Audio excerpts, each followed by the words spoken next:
अस्सलाम वालेकुम। मैं आपको करवा रही हूँ पीसी का कॉम्प्रिहेंसिव जो 2021 का पेपर था, यानी जो गैस पेपर था फर्स्ट ईयर बॉटनी का। उसका जो क्वेश्चन नंबर 2 होता है, यानी 1 नंबर का जो सवाल होता है जिसमें वेरी शॉर्ट क्वेश्चन जो होते हैं 2 से 3 लाइन के जो सवाल होते हैं वो मैं आज आपको करवाऊँगी पीसी के, ठीक है, गैस पेपर के। पहला सवाल उसमें दिया हुआ था कि why are lysozymes called suicidal sac, ठीक है। ये वाला सवाल मैं आपको मॉडल पेपर में करवा चुकी हूँ, शायद उसका पार्ट 1 था। मैं लिंक डाल दूँगी, जो भी मैं इसमें आपको बताती हूँ रेफरेंसेस वगैरह, मैं उसकी लिंक क्लास भी डिस्क्रिप्शन में डाल दूँगी, तो आप वहाँ से जाके इसकी एक्सप्लेनेशन और वो सारी चीज़ें देख सकते हैं। मैंने उसमें आपको नोट्स भी दिए थे, मतलब लिखवाया भी था और समझाया भी था। उसके बाद अगला सवाल था what is the role of potassium in transpiration. ये वाला भी शायद मैं पार्ट 2 में आपको मॉडल पेपर की जो वीडियो थी उसमें मैं आपको करवा चुकी हूँ। फिर उन्होंने और करके पूछा हुआ था कि why ribozymes are called protein factory, ठीक है। तो इसको 2 लाइनों में हम एक्सप्लेन कर देंगे कि किस तरह से हम 2 लाइनों में बता देंगे। इन शॉर्ट के जो न्यूक्लियस की डायरेक्शन के अंदर जो राइबोसोम सिंथेसाइज करते हैं प्रोटीन जो कि सेल यूज़ करता है, बॉडी यूज़ करती है, उसको हम इस रीज़न की वजह से, क्योंकि राइबोसोम जो होते हैं वो प्रोटीन सिंथेसिस में हेल्प कर रहे होते हैं डीएनए की डायरेक्शन में। डीएनए डायरेक्ट करता है, एक ट्रांसक्रिप्ट बना के भेजता है राइबोसोम के पास, जो कि होता है एमआरएनए।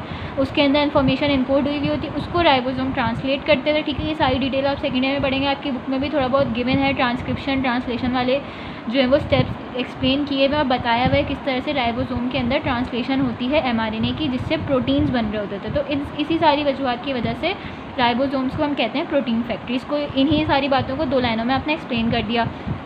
उसके बाद अगला सवाल था कि डिफ़ाइन कर दें वायरस और उसके मेजर कंपोनेंट बता दें, उसके सिर्फ नाम।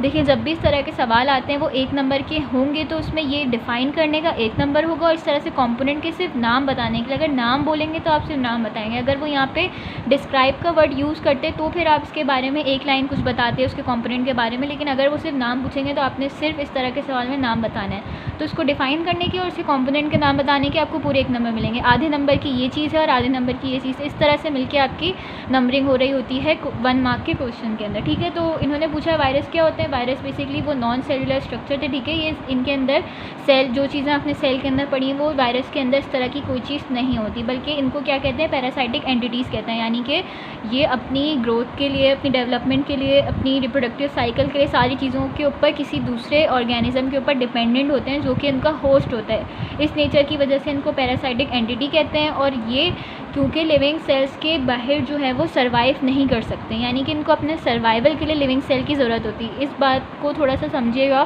कि जो एक चीज़ होती है एग्जिस्टेंस और दूसरी चीज़ होती है सर्वाइवल, यानी किसी जगह पे एग्जिस्ट करना है और उसके बाद वहाँ पे सर्वाइव करना है, वहाँ पे रहना है। इन दोनों बातों में थोड़ा फ़र्क होता है। जैसे आपको तो पता ही होगा कोविड जैसे वायरस है, ठीक है। कोरोना वायरस जो है वो एग्जिस्ट कर सकता है डिफरेंट सर्फेसिस पे, ठीक है, क्योंकि वो नॉन सेलुलर है नेचर में, लेकिन उसको अपनी ग्रोथ के लिए, अपनी स्प्रेड के लिए, अपनी रिप्रोडक्शन के लिए और मज़ीद नरिशमेंट हासिल करने के लिए उसको होस्ट की ज़रूरत है। वहाँ से वो स्प्रेड होता है, फिर सर्फेसिस पे एग्जिस्ट करते हैं। यानी इस तरह से वायरस जो होते हैं वो नॉन लिविंग, क्योंकि वो नॉन लिविंग है इस वजह से वो बाहर आउट ऑफ दी सेल या out of the living thing वो एग्जिस्ट कर सकते हैं, लेकिन सर्वाइव करने के लिए, रहने के लिए उनको जो है वो लिविंग सेल्स की ज़रूरत होती है। ये होता है वायरस। ये सारा आपने इसमें डिफाइन कर दिया, ठीक है। उसके बाद आप इसके कंपोनेंट बता देंगे कि इसका एक वायरल गेनोम होता है, ठीक है, सिर्फ नाम बता देंगे। वायरल गेनोम होते हैं, कैप्सिड्स होते हैं, एनवेलप होते हैं और कुछ के अंदर टेल फाइबर होते हैं। वायरल गेनोम में इनका जेनेटिक मटीरियल होता है, वो जेनेटिक मटीरियल इनक्लोज हुआ होता है एक प्रोटीन कोड से, जिसको कैप्सिड्स कहते हैं। वो जो प्रोटीन कोड होते थे उसके जो होते हैं वो कुछ वो होते हैं सब्सटेंसेस होते हैं जिससे मिलके वो कोड बना होता है, जिनको कैप्सोमेयर्स कहते हैं। ये सब बताने की ज़रूरत नहीं है, मैं आपको सिर्फ समझाने के लिए बता रही हूँ कि जो उनकी जेनेटिक मटेरियल होता है वो इनक्लोज हुआ था एक प्रोटीनियस कोट में, जिसको कैप्सिड्स कहते हैं। उसके अलावा फिर कुछ वायरसेस के अंदर, ज़्यादातर के अंदर जो होती है ये जो प्रोटीन सी कोड होती है, ये मज़ीद एक और जो है वो सब्सटेंस से, एक मेम्ब्रेनस स्ट्रक्चर से जो है वो इनक्लोज हुई हुई होती है, जिनको एनवेलप कहते हैं। और कुछ के अंदर जो होते हैं वो टेल फाइबर भी प्रेजेंट होते हैं। बहुत गंदी डायग्राम है, इस तरह के नहीं होते वायरस, ठीक है। उसके बाद तक कि डिफ़ाइन कर दें सेल और बता दें 3 मेजर पार्ट्स बता दें यूकैरियोटिक सेल के। तो सेल की जो सबसे अभी तक एक्सेप्टेड डेफिनेशन है वो हो जाती है सेल जो है वो स्ट्रक्चरल और फंक्शनल यूनिट है लिविंग ऑर्गेनिज्म का। ये हो गई इसकी डेफिनेशन। यानी कि अगर हम किसी लिविंग ऑर्गेनिज्म का सबसे बेसिक और सबसे छोटा स्ट्रक्चर देखेंगे कि वो उसके अंदर किस चीज़ से बना हुआ है, और फिर ये देखेंगे कि वो सबसे छोटे लेवल पे कहाँ पे वो काम कर रहा है कोई भी लिविंग ऑर्गेनिज्म, तो वो उसका सेल होगा। स्ट्रक्चर के हिसाब से भी, फंक्शन के हिसाब से भी हर लिविंग ऑर्गेनिज्म सेल के बने हुए होते हैं। प्रोकैरियोटिक सेल के आप 3 इंपॉर्टेंट जो है वो मेजर पार्ट्स बता देंगे कि उसका मेम्ब्रेन बाउंडेड न्यूक्लियस होता है। यही फ़र्क था प्रोकैरियोटिक यूकैरियोटिक के अंदर कि उनका न्यूक्लियस जो होता है वो सिर्फ ऐसे कॉइल्ड सा मटीरियल होता था और इनका जो है वो प्रॉपर मेम्ब्रेन बाउंडेड न्यूक्लियस होता है, इनके प्रॉपर मेम्ब्रेन बाउंडेड ऑर्गेनल्स होते हैं, जबकि प्रोकैरियोटिक के पास जो चीज़ थी वो मीजोजोम्स कहलाते थे। मैंने आपको डिफरेंसेस कराते हुए भी बताया था। उसके बाद क्या चीज़ थी कि इनके पास सेल मेम्ब्रेन होते हैं जिसके अंदर साइटोप्लाज्म होता है। ये 3 मेजर पार्ट्स हो गए उसके सेल के। उसके बाद कह रहे थे कि what are the different types of bacteria according to their shapes. ठीक है, इन्होंने सवाल में ये नहीं पूछा कि name different types of bacteria according to their shape, ना ही इन्होंने ये बोला है कि what are the 4 different types of bacteria according to their shape. क्योंकि उन्होंने टाइप्स नहीं बताई तो जाहिर सी बात है आप ये वाली लाइन लाजमी बताएंगे कि देयर आर 4 टाइप्स ऑफ या 4 शेप्स ऑफ बैक्टीरिया, यही कह देंगे 4 types of bacteria according to their shape. तो ये एक लाइन लिखना इसलिए लाजमी थी क्योंकि उन्होंने सवाल में बोला नहीं था। ठीक है, तो आपने पहले ये बता दिया और उसके बाद सिर्फ नाम लिख के ही इस सवाल को कंप्लीट नहीं करेंगे क्योंकि उन्होंने ये नहीं बोला था कि सिर्फ नाम लिखना है या सिर्फ name the different types of bacteria. ठीक है, इसलिए हमने इसको हर लिहाज से एक अपना प्रॉपर आंसर बना के देंगे और जो बहुत लंबा भी नहीं होगा बहुत छोटा भी नहीं होगा, बस 1 मार्क के हिसाब से वो होगा। यानी कि यहाँ पे क्या किया आपने बता दिया कि 4 टाइप्स ऑफ बैक्टीरिया होते हैं, उनके नाम बता दिए, कॉकैक्स होता है, बेसिला होता है, स्पाइरुला होता है और विब्रियो या कॉमा होता है। सिर्फ नाम नहीं बताएंगे, थोड़ा सा बता देंगे कि कॉकाई जो होते हैं वो बेसिकली जो स्पेरिकल होते हैं जिनका कोई फ्लैजिला नहीं होता। ठीक है, फ्लैजिला नहीं होता वो होते हैं कॉकाई। उसके बाद बेसिलाई जो होते हैं वो रॉड शेप होते हैं, सही है। उसके बाद स्पाइरलाई जो होते हैं वो स्पाइरल होते हैं या फिर कॉकक्रू शेप होते हैं। कॉकक्रू शेप भी इसी तरह से होते हैं, यूं करके मैं आपको उसकी एक डायग्राम जो है वीडियो में लगा के दिखाती हूँ, प्रॉपर्ली आपको समझ आ जाएगा।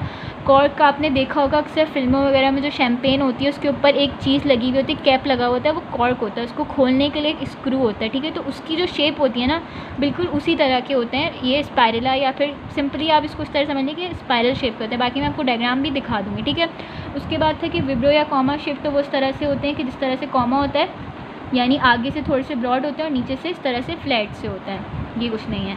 उसके बाद है कि name the types of genetic recombination and define any one. मैंने मॉडल पेपर में आपको कराया था जेनेटिक, उसमें भी यही सवाल आया था शायद के नाम बताने से जेनेटिक रिकॉम्बिनेशन के, तो आपने नाम बता दिया, कॉन्जुगेशन, ट्रांसडक्शन, ट्रांसफॉर्मेशन, और मैंने यहाँ तीनों को डिफ़ाइन कर दिया। आप कोई भी एक डिफ़ाइन कर दीजिएगा जो भी आपको याद होगा। तो कॉन्जुगेशन क्या था कि बेसिकली जो 2 जेनेटिक मटीरियल थे वो आपस में कंबाइन हो रहे थे, किस तरह से कि कॉन्जुगेटिंग ट्यूब या फिर एक साइटोप्लाज्मिक ब्रिज बन रहा था, उसकी मदद से जब वो कंबाइन हो रहे थे रीयूनियन हो रहा था तो उसको कॉन्जुगेशन कह रहे थे। ट्रांसडक्शन तक कह रहे थे जब एक बैक्टीरियम से वो जेनेटिक मटेरियल ट्रांसफ़र होकर दूसरे के अंदर जाता है, वहाँ जाके कंबाइन हो रहा था, कैसे? By the help of third party. एक थर्ड पार्टी यानी अगर बीच में कोई थर्ड पार्टी आ जाए और उसकी मदद से 2 बैक्टीरियम के जेनेटिक जो मटेरियल हैं वो आपस में यूनाइट करें तो वो हो जाती है उस तरह की जेनेटिक रिकॉम्बिनेशन को ट्रांसडक्शन कह रहे थे। उसके बाद ट्रांसफॉर्मेशन में क्या हो रहा था कि इसमें एक जेनेटिक कंटेंट जो है वो दूसरे बैक्टीरियम तक किस तरह से पहुंचा था, एनवायरमेंटल चेंजेस, यानी एनवायरनमेंट उसको इस तरह से चेंज कर रहा था, मॉडिफाई कर रहा था कि जब वो दूसरे बैक्टीरियम तक पहुंचता या वहाँ जाके कह लें कि एक तरह से उसकी जब यूनियन होती तो वो थोड़ा सा मॉडिफाइड हो चुका होता था। ठीक है, तो ये हो जाती थी ट्रांसफॉर्मेशन। तो इसमें से आप कोई भी जो है वो कोई एक डिफ़ाइन कर देंगे। उसके बाद है कि डिफ़ाइन कर दें मीजोजोम्स। ठीक है, और इसका फंक्शन बता दें। पीछे मैंने आपको बताया था प्रोकैरियोटिक यूकैरियोटिक में कि जो प्रोकैरियोट्स होते हैं जैसे कि बैक्टीरिया वगैरह होते हैं तो उनके अंदर स्ट्रक्चर होता है मीजोजोम्स, जो कि बेसिकली क्या होते हैं कि उनकी सेल मेम्ब्रेन जो होती है वो इन्वेजिनेट करती है। ठीक है, इस तरह से जैसे अगर उनकी मेम्ब्रेन है तो उसमें जो है वो एक इन्वेजिनेशन बनेगी और वो इन्वेजिनेट होकर क्या होगा कि वो इस तरह से फिर यहाँ से सेपरेट होकर या तो वो एक वेसिकल की शक्ल में अंदर आ जाएगी या फिर वो जो है वो ट्यूब्यूल्स की शक्ल में अंदर आ जाएगी, यानी इस तरह से उसकी ट्यूब्स बन जाएंगी। ठीक है, मुझे पता है बहुत गंदा बना रही हूँ लेकिन इस तरह से ये ट्यूब्यूल्स की शक्ल में आ जाएंगी या फिर वो लैमेली की शक्ल में आ जाएंगी। लैमेली क्या होते हैं कि जो स्टैक्स होते हैं, इस तरह से स्टैक्स कह लें या तह ब तह किसी चीज़ कोई इस तरह से अरेंज होकर तह ब तह पड़ा हो, एक के ऊपर एक और उसके ऊपर दूसरा तीसरा इस तरह से पड़े हों, चाहे वो स्ट्रेट हो या इस तरह से सर्कुलर में पड़े हों, लेकिन एक के बाद जो एक आ रहा होता है अरेंजमेंट उसको लैमेली कहते हैं। तो वो या तो इस तरह से वैक्यूल की शक्ल में होके आ जाते हैं वो इन्वेजिनेशन साइटोप्लाज्म के अंदर इनकी प्रोकैरियोटिक या बैक्टीरिया के अंदर, या फिर वो इस तरह से ट्यूब्स बन जाती हैं, या वो लैमेली के अरेंजमेंट में जो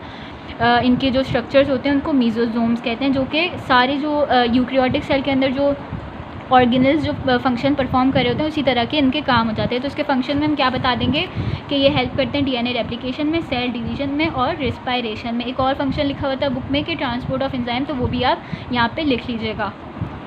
उसके बाद पूछ रहे थे कि व्हाट आर इंसेक्टिवोरस प्लांट्स, और नाम बता दें different types of insectivorous plant के।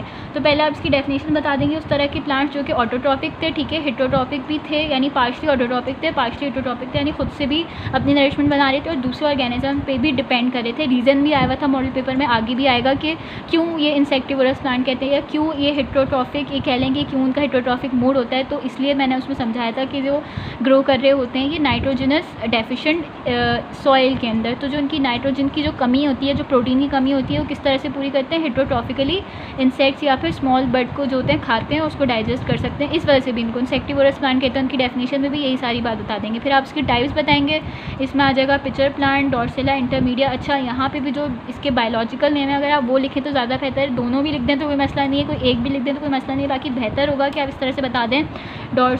डॉर्सेला इंटरमीडिया हो गया, वीनस फ्लाई ट्रैप का जो बायोलॉजिकल नेम है डायोनी मस्किपुलाई वो बताएंगे आप, एल्ड्रोवेंड्रा बताएंगे, और यूट्रिकुलेरिया या फिर ब्लैडर वॉर्ड आप बता देंगे, ठीक है। बाकी जो हम नेक्स्ट पार्ट में करते हैं।